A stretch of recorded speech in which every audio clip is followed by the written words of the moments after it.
Hi, everyone. Thank you for joining. I'm just going to give us a couple more seconds to let the last few people join the room, and then we'll get started. Before we get started, if you have any questions at any point throughout the presentation, please feel free to send a message in the chat and let me know, or you can leave your questions until the end, but don't worry, I'll answer them regardless. So I'm just going to wait a couple more seconds here. All right, perfect. I'm going to get started. All right, well, thank you so much for joining me today. This presentation is going to be on what to expect as an influencer. So I will walk you through the sort of initial process of getting started up as an influencer, and then walk you through what it's like to be an influencer on the Embold platform, and walk you through the whole campaign process there as well. So just to start off with, my name is Rowan and I am your presenter for today. I have been working at Embold for almost a year and a half now, and I am the marketing and communications lead as of now. So I've worked on all things marketing related for the company, but I also focus a lot on campaign management. So if you are currently on the Embold platform, we've probably worked together, and if not, I am excited to work with you on future campaigns. So just a brief introduction to influencer marketing. So because of social media and how much it has integrated itself in our day-to-day lives, social media is such a great way for advertisers to get messaging across. And so that has allowed us to open the avenue for influencer marketing. So influencers create high quality content for advertisers, and they bring a unique aspect here where there's a personal touch with each piece of content that's created. So it's a really great idea, very unique, and a lot of advertisers are using it now because social media is such a huge part of our everyday lives.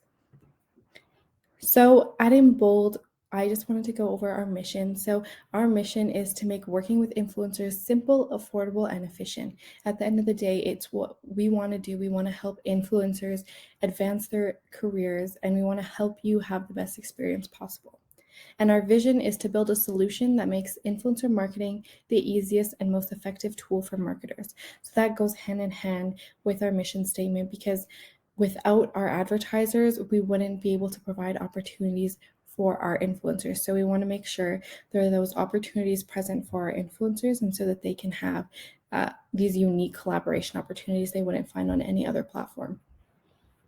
So just a quick rundown of influencer marketing and what you can currently see in the market.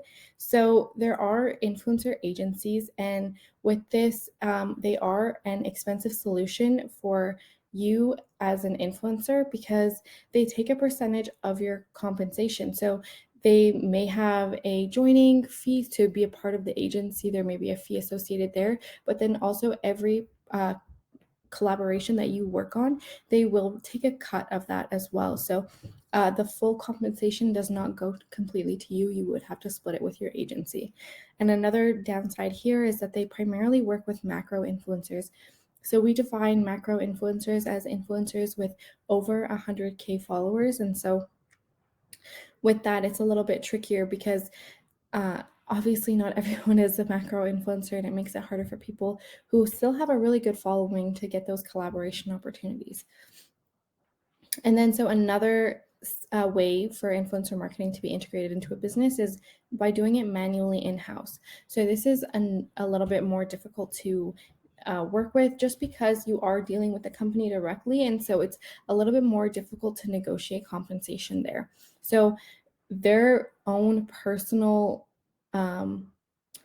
interests will be put first before yours, which is obviously not something that we want to happen. We obviously want the influencer to feel like they are valued. And so that's why it makes working with companies who manually select influencers in-house, it puts you in a difficult position, and it doesn't seem like those companies are really listening to your own personal needs. And it does take a lot of time to deal with the whole negotiation process. And then lastly, there's influencer platforms. So we are an influencer platform, and there are other ones out in the market. So in terms of the other influencer platforms out in the market, they currently take a percentage of your compensation. There isn't any influencer platforms that I've come across so far that have a free platform for influencers to use. So they will typically have a sign up fee for you to join the platform, and then they will also take a percentage of your compensation on every collaboration that you work on. And this is obviously not great for influencers because we want you guys to be able to maximize the full potential of being an influencer. So that's a little bit of a downfall there. And then another thing is that we've noticed there aren't many Canadian influencer marketing opportunities in the influencer platforms out there. So there are a lot more um, platforms where they primarily focus on influencers from the States. So it doesn't really give a lot of opportunities to Canadians. So that leads me to my question, why Choose Embold? So we are a local Canadian company. We're actually based in Calgary, Alberta, and our team is full of young, creative, passionate, and hardworking individuals. We are all a very young team, and we understand what social media is and how to use it and all the ins and outs of making sure that a campaign runs smoothly. Our platform has no requirements to sign up. Our minimum requirement is that you have at least 1,000 followers, but we're a little bit we're okay with being flexible on that if you are posting consistently and you are creating high quality content. If you're a little bit under that 1,000 mark, that's not the end of the world. We have worked with influencers in the past who have had a smaller following. And we also do not pressure any of our influencers to collaborate on campaigns that they themselves don't personally believe in. So we always want to make sure that you're working on campaigns that make sense to you and are right for you. And lastly, you have guaranteed payouts. So you can know that no matter what, you will be compensated for the work that you have done. There is never going to be an instance where you aren't compensated for any collaboration, and you will always be paid out in a timely manner.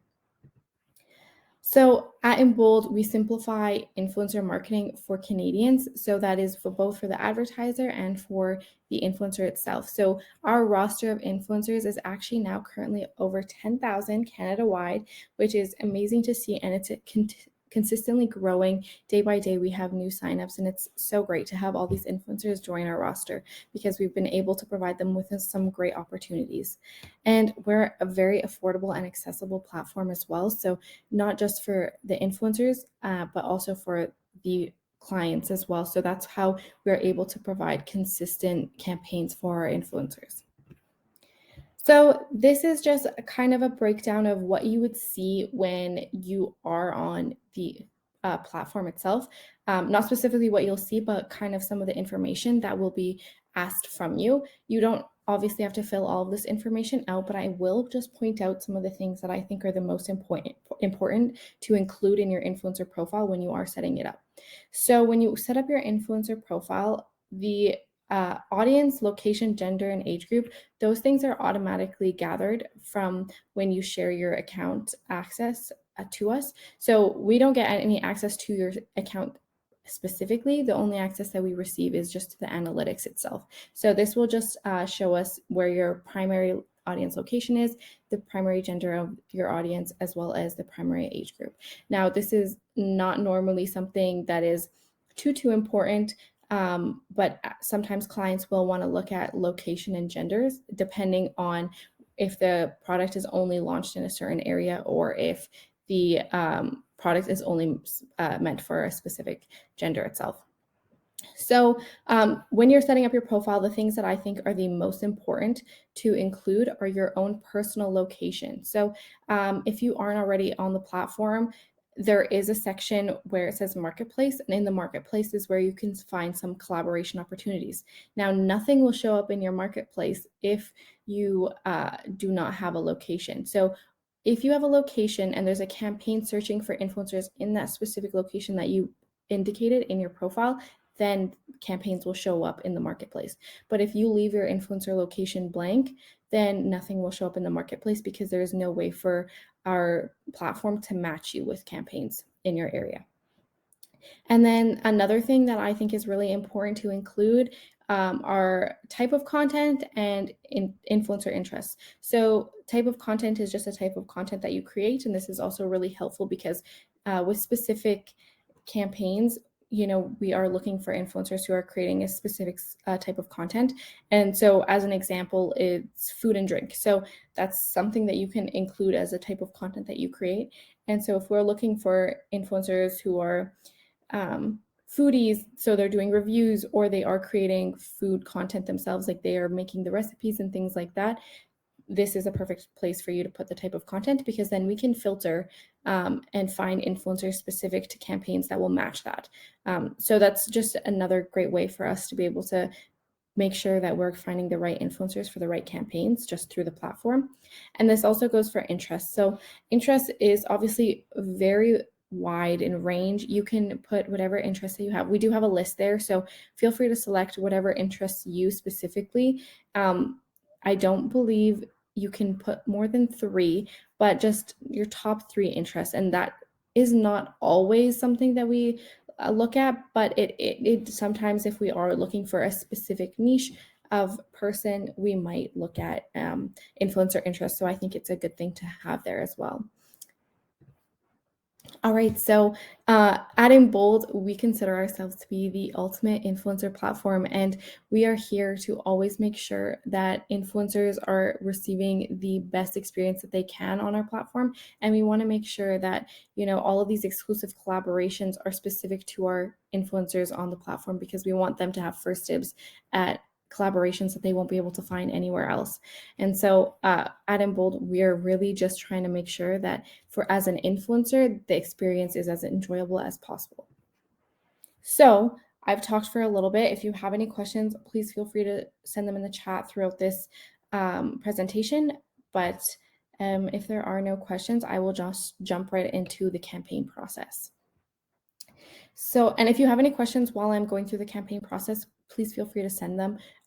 Don't worry about it. I will answer them as they come up.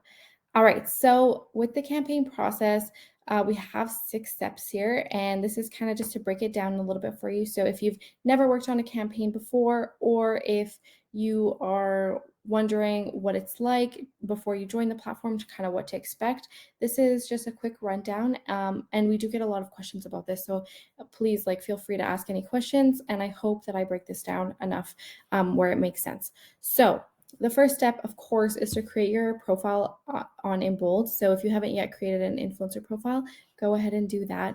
We would love to have you on the platform. So when you sign up on the platform and you create your profile, be sure to include those things that I mentioned in the last slide. So, your location and your interests, as well as the type of content that you post.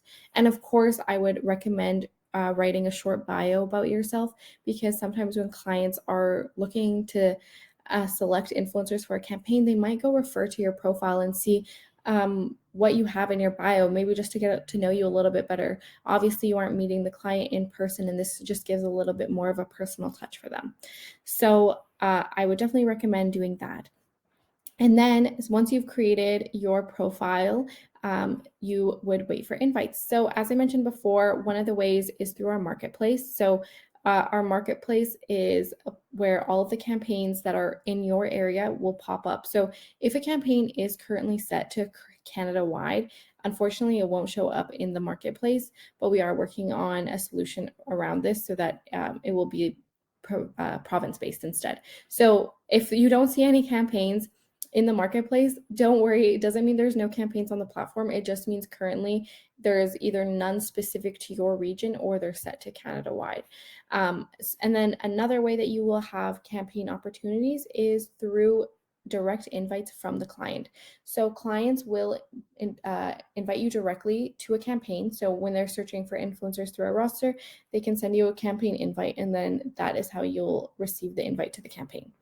So when you receive an invite to the campaign, it's always important to review everything. So review the campaign brief, the terms and agreements for the service agreement and things like that, as well as the post requirements, and make sure that what is being asked of you is something that you can deliver, as well as something that you would enjoy. We never want you to work on campaigns where you don't feel like these are, you know, something that's kind of being forced out of you. We don't want you to be working with brands that you don't truly believe in, or in a product that you don't really think works, because it doesn't come across as authentic to your audience. And we wouldn't want you to be promoting something that you don't truly believe in there, because it's just not fair to you, and it's also not fair to the client as well.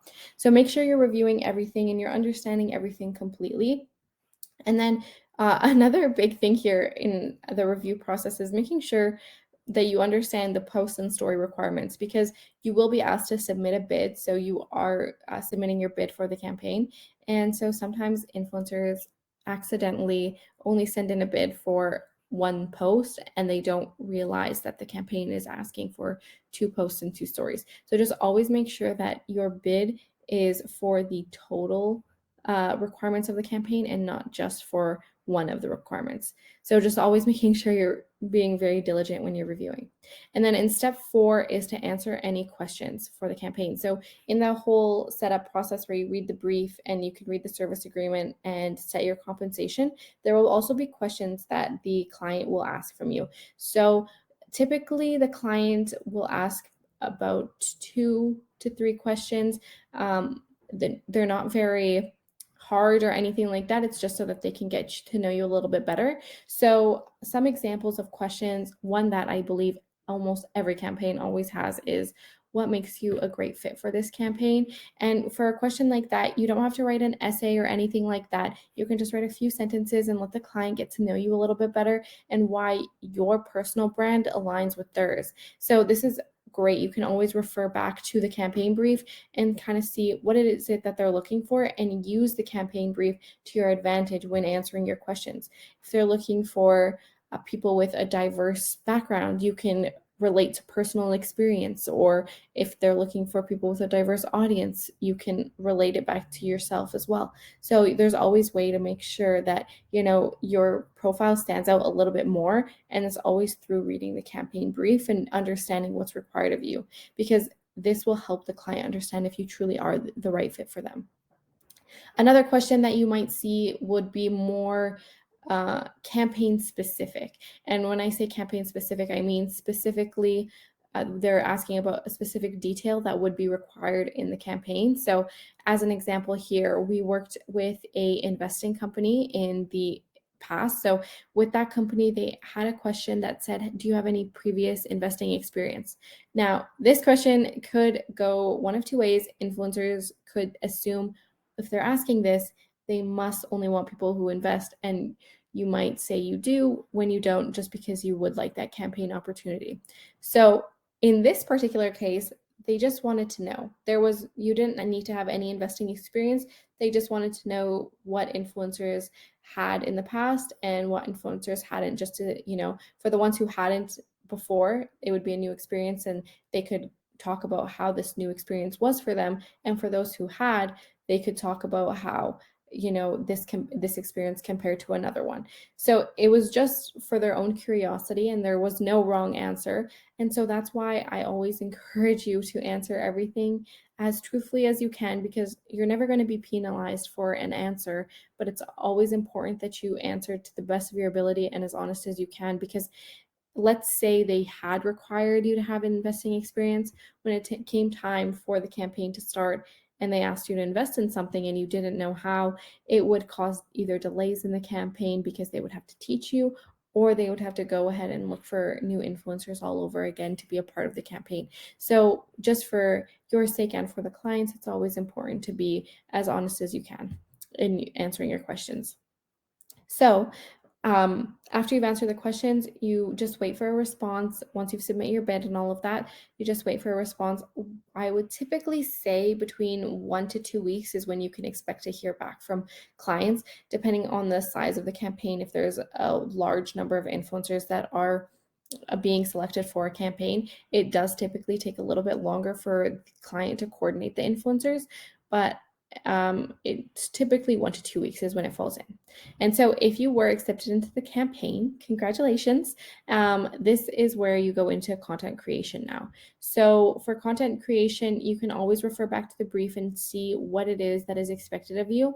And we also do have a section on the brief where they can include related photos. So photos that make sense in terms of kind of the content that they wanted to see in the campaign itself. Obviously, this is just a general guide, and you don't have to copy that content completely, but if you're a little bit stuck on what they're looking for, then it's a great way to, see what it is that they like and create content kind of based off of that.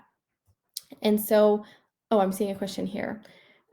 If you're not selected, would you also be notified as well? And the answer is yes. So you would never be left in the dark. We would hate for that to happen. So when the client goes in and accepts influencers, they also go in and remove the influencers that they don't want. This just cleans up the whole page for them as well. So you'll receive an email and text notification, I believe. So the text notification will just tell you that there's been a change on your Embold account, and then the email will also let you know that as well. And then you can go in and see what that change was, whether it was you were accepted or if you were removed from the campaign. So yeah, great question. Thank you. So when you're creating content, again, just make sure that you're reading the campaign brief. And if you're ever confused about what's really required of you, feel free to reach out to the client. We have a chat function on the platform itself where you can reach out directly to the client themselves. So there's that open communication there. And you'll also be notified with any messages that come into your account. So you'll receive the text and the email as well, just to make sure that you're aware that the notification came through. So you can always maintain that constant communication with the client through the platform. And today is actually a great day for our chat because it just got updated, and so it's a lot more user friendly and much easier for influencers and for the clients to use and talk to one another. So super great. So when you're creating content, after you've created your content, you just upload it directly to the platform. And so on the platform, you would upload, there's a section, let's say a campaign has 2 posts and 2 stories. You would upload post 1, post 2, story 1, story 2, and the content for those. And then each of them has a spot for you to include the caption or the text overlay that you would be having if the text overlay on your story wasn't already directly on it when you submitted the content. You could just include it in the caption part, and then from there directly the client can leave comments, and then they can either once they leave comments, and they've agreed and all the changes have been made, then they can approve your content. And once your content is approved, you're approved for posting. So as long as you're adhering to the schedule, you're approved to post. So it's all very simple. It's all through the platform. There's never any reason to stray away from that. You can do all of your communication through there, and you'll be sure to always get a response from clients in that sense. So once you've created content and you've posted all of it, you're at the end of the campaign. But before we can pay you out for the campaign, we also do require the analytics. This is just for the client so that they are able to track the progress of the campaign and how well each influencer performed. So the campaign reporting is very simple. All you have to do is go in and take screenshots of the analytics for your posts and for your stories, and then you would submit those onto the platform as well. So there's a spot for that after you've posted your content. There's a very similar process to submitting content. You would also just submit your analytics, and then once your analytics have been reviewed by a member of our team, then or the client themselves, you will then be paid out directly through the platform. So making sure that your payment method is already updated on the platform is a sure way to make sure that the process runs smoothly, because we have had in the past where influencers will be waiting and they won't let us know that the payment never went through. So on our end, we will process the payment, but influencers won't tell us that it never went through, and it's because they actually never set up a payment process, or payment information. So just make sure from the start that you've included your payment information, and it just makes things a lot easier going forward. So once we process your payment on the platform, our financial team will review all of our payments on Fridays, I believe. So within 14 days, or I guess, 2 weeks. We say about every other Friday is kind of when you can expect to be paid out. And so from the day that your analytics have been reviewed and approved and the payment has processed within 14 days or 2 weeks, you will receive the payment. So on one or the other Friday. So if you were paid out, let's say today, or the payment was processed today, you would either be paid out tomorrow or next Friday, if that makes sense.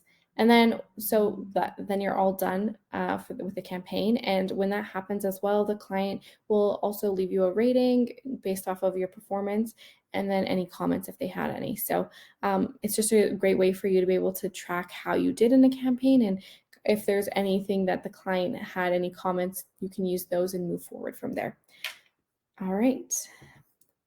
So I have some tips here for selecting campaigns. So when you are selecting campaigns, I highly recommend working with brands that align with your own personal values, and kind of in tandem with that is making sure that these campaign invitations you're accepting are a natural extension of your own personal brand. So you wouldn't want to be working with brands that, let's say you're all for clean beauty and you're working with a brand that very widely known uses chemicals in their products and things like that, so non-clean products. So making sure that it makes sense with who you are, because if you are working on campaigns that don't really make sense to your own personal values, you yourself are not going to enjoy the campaign, and it's not going to come across very authentically to your followers.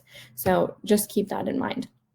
And then number 3 is making sure that you have no conflict of interest. So all of our service agreements have a 30 days prior and a 30 days after clause where you can't work with a competitor during that time frame.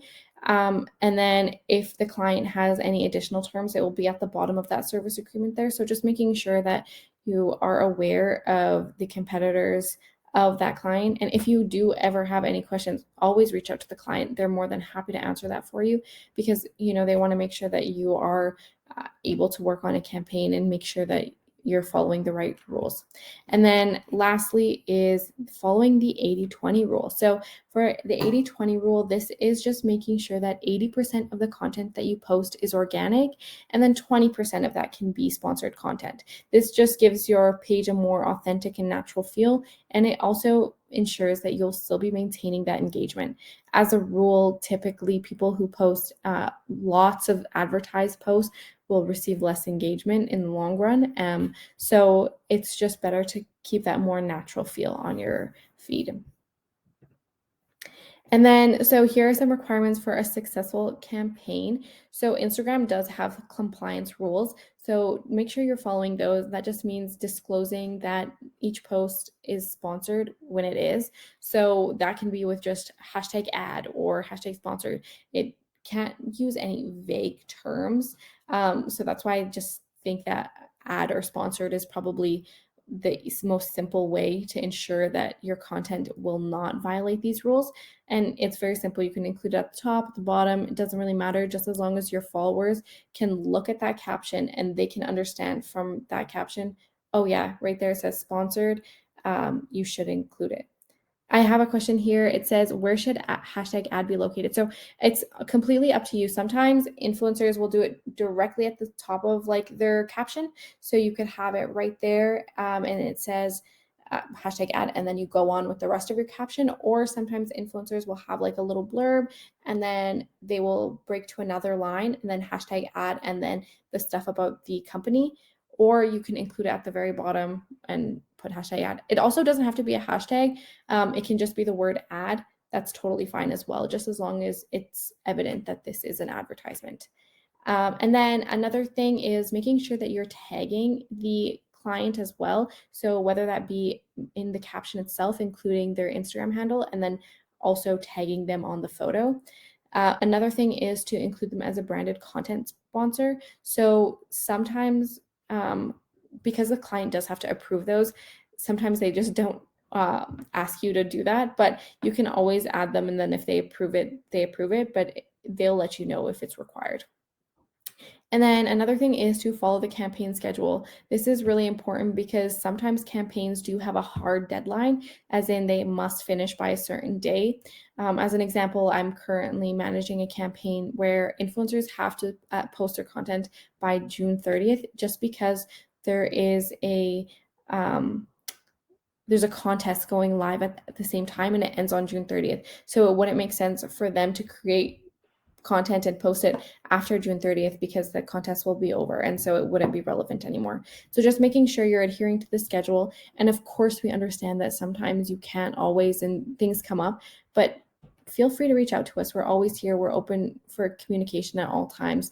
Reach out to either a member from the Embold team or the client themselves, and I'm sure like something can be worked out there. And then lastly is making sure you submit your analytics, because unfortunately we cannot process any payments without that. So just to make sure that you are getting paid out for a campaign, make sure that your analytics are submitted. So communication is always very important. So we just recommend always staying up to date. Like I mentioned before, you will receive a text and email if there's any changes to your Embold profile. So just making sure you're kind of monitoring those regularly so you know if any changes have been made, any messages have been sent to you from the client. So you'll receive a notification if you get any messages, if your content has been approved, or if any comments have been left on them, things like that. You'll always know when the client has done something on their end for your content. And then next is to keep it professional. So when you're messaging the client on the platform, or if they do reach out to you via email, just always making sure that you're keeping it very professional and respectful, because clients do come back to us for future campaigns. And so if you worked well with them on the past campaign, they might come back and ask specifically for you to work with them. And we have had in the past, multiple influencers have had long-term brand deals with these clients because they stood out in the campaign. And so the client really liked them and they asked us to initiate a long-term brand deal with specifically just one influencer. So your attitude in all of this, of course, matters. And it can help you get those year-long collaboration opportunities, which is really amazing. And then lastly is address any problems as soon as they happen. Don't ever feel like you can't come to anybody to help you with a problem. We're always here to help, and we want to make sure that you have the most seamless interaction as possible. So if you have any problems with the product, with the client, with a member from the team, always reach out. There's always somebody there to help you, and we want to make sure that everything is running smoothly for you. So this is, I know I'm a little bit over time, so I really appreciate you for sending over. I just have a couple more slides. I just wanted to run over suggested pricing very quickly here because I know that we get a lot of questions about this as well. So for suggested pricing, I have 3 here for you to take a look at, and just so you can kind of see how the suggested pricing increases as your follower count increases, and then kind of the trend here. So if you have a lower follower count, you will have a higher engagement rate. So you can see here on the 100 to 3,000 followers, they have 2,000 followers, but a 16% engagement rate. So low followers, high engagement rate. And then as you slowly work your way up in follower count, like if you look all the way to the right side here, you'll see this person has over 90,000 followers, but a very low engagement rate, so 2.40. Now, it might seem like this is super low, but this actually is very standard. So for influencers, the more followers you get, typically your engagement rate will decrease, and that's completely normal. Now, so suggested pricing is something we get a lot of questions about because it can be a little bit confusing. And if you worked on campaigns in the past, you might be confused about why this is the pricing that is being shown to you. So suggested pricing is just based off of an algorithm. All it takes into account here is your follower count and your engagement rate, and it suggests a price based off of that. Obviously, if you've worked on a campaign in the past and you see this and you're like, oh, that doesn't really seem right to me, it can be because you understand that for a certain deliverable, it might require more work, so you would be asking for more, if that makes sense. This is a great starting point. So if you've never worked on a campaign before, this is a great starting point. You can look at this and see, oh, okay, this is what it's suggested. I'll put this compensation and I'll use that moving forward. And then from there, as you work on more and more campaigns, you can decide, okay, now that I've worked on this one campaign last week, I know that for this one, I would charge a little bit more because I need to do something that I think will take a little bit longer, or I'm going to charge a little bit less because it didn't require as much as the last one did. So as you're working on more and more campaigns, you kind of understand what works and what doesn't, and you'll find that sweet spot for you. And then, of course, you can always change your compensation. That's totally fine. So there's a question here. It says, how do you calculate engagement rate? Is it for the past X number of days or past number of posts? That's actually a great question. So engagement rate is based off of your total posts and the total number of likes and comments, saves, things like that you receive on it. So the algorithm just naturally calculates that. Obviously, if you, let's say in the past had very low engagement on posts, but recently you've started to pick up on engagement, slowly that engagement rate will increase. But I wouldn't worry too much about it because clients don't look too hard at engagement rate because it is different for every person and there are different factors that go into it. And so the suggested pricing is just there as a suggested price. I want to be sure that you guys are all aware that you can put whatever pricing that you want yourself. This is just to kind of give you a roadmap to starting out if you're just starting out as an influencer. So if you look at a pricing model and you're like, oh, I do not think that this is my value, you don't have to look at that. You don't have to use that at all. It's just there for your convenience if you don't know where to start. So I hope that makes sense. All right, and then here's the payment process and how it works on our platform. So when you sign up, we always recommend that you set up your payment process right away, just because this makes things a lot easier going forward in the campaign. So step one is to create that content for your campaign, then post all of the required content for the campaign, and then submit your analytics. As I mentioned before, we will only be able to process payments once analytics have been submitted. So just making sure all of that is ready to go. And then content rights here, this is really important. So we get social rights. And when I say we, I mean Embold as well as the client. We have social rights to your content.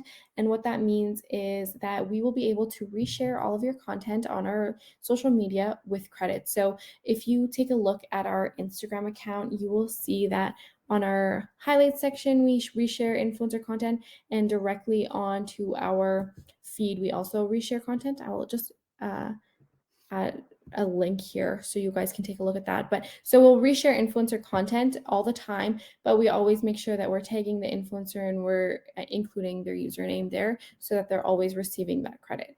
Now, you as Embold and as the client, we do not have any rights to the sharing of your content for advertised posts. So if we are doing any paid advertising, we do not have the rights to reshare your content for that itself. So what that means is clients, if they want to use your content for an ad in the future, they would just have to reach out to you and purchase those content rights itself.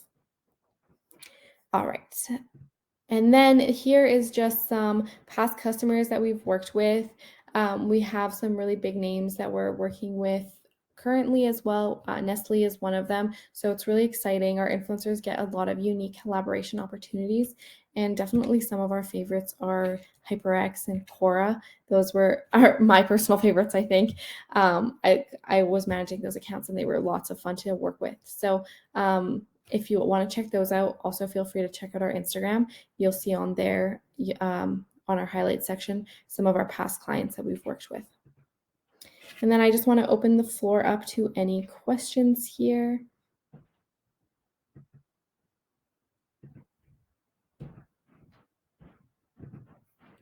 I do have a question. I'm not sure I understand. Sorry, guys.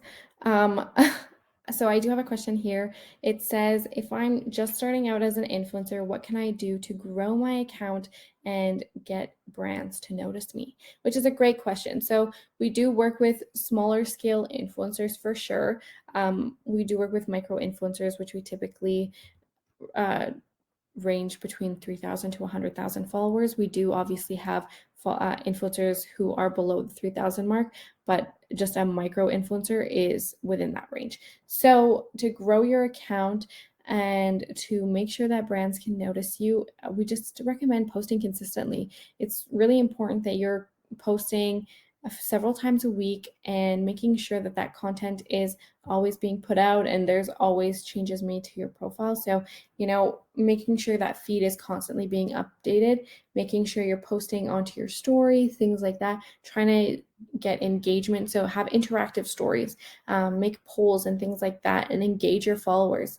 And then make sure that you're creating content that is symbolic of who you are and your own personal values, because that's how you make sure that you're attracting a crowd that is going to be interested in what you have to post all the time. And slowly you will start to build your follower count, which is amazing, because with that itself, you don't actively have to reach out to any brands. Brands will start to notice you and come to you and want to work on collaborations with you.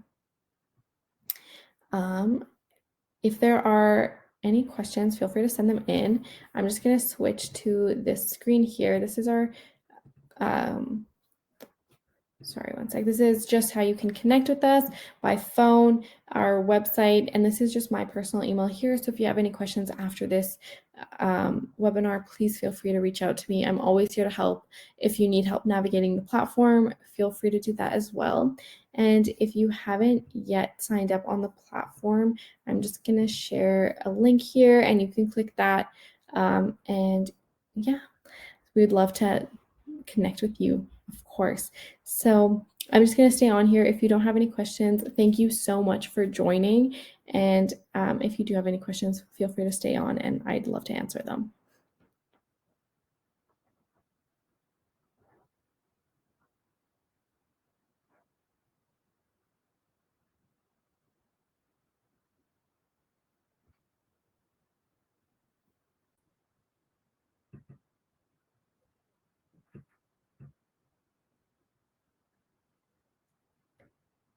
All right, doesn't look like we have any more questions. So thank you so much, everyone. I'm going to now just end the webinar, but it was so great having you engage in this. Thank you so much and have a great night.